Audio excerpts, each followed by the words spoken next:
Pagkatapos han mga aktibidades pagsalin urogan bulan han kababayan ang provincial government pinagyan provincial social welfare and development nagbuhat hin culminating activity ng adlaw Marso 26 dito Primera Hotel.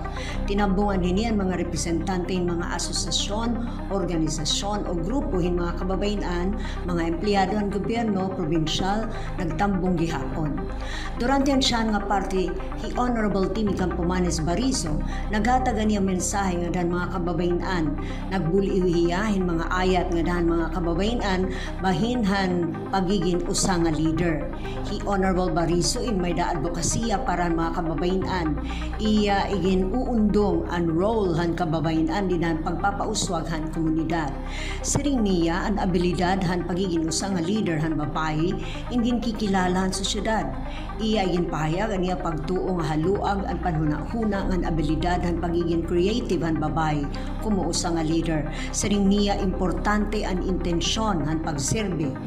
Iya gihapon ang ginpahinumdon ang mga kababayan nga ang pagiging usa nga leader hindi la para kalugaringon kundi waraon ang mga makaurulang didahiton pagkakaurusa.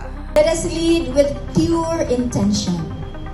Let us lead with heart and compassion. And most importantly, let us lead together. Because when we say we for gender equality, we are not just making a statement. We are making a commitment. A commitment to break barriers. A commitment to open doors. Samtang hi Attorney Maureen Rose Obon Galo, Assistant Provincial Prosecutor, naglaygayhan Republica Act 11313, Safe Spaces Act, ang Bawal Bastos Law.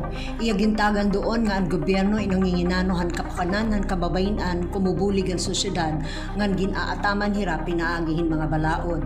Ang representante naman ng Provincial Health nag-esplikar bahin ang mga kataragman ng babae didan panlawas, partikular nga iya iginsabi and cervical and breast cancers, ang sakit nga damo na kababayan ang namamatay. Gintagan naman hid inspirasyon ang kababayan ni Vice Governor Maria Caridad Gutisan haya pagaghat ngan pagkilala ang kababayan kumukabulig hiton development. Tiga nga syudad ng Borongan, Santay Quitorio, Eastern Samar News Service.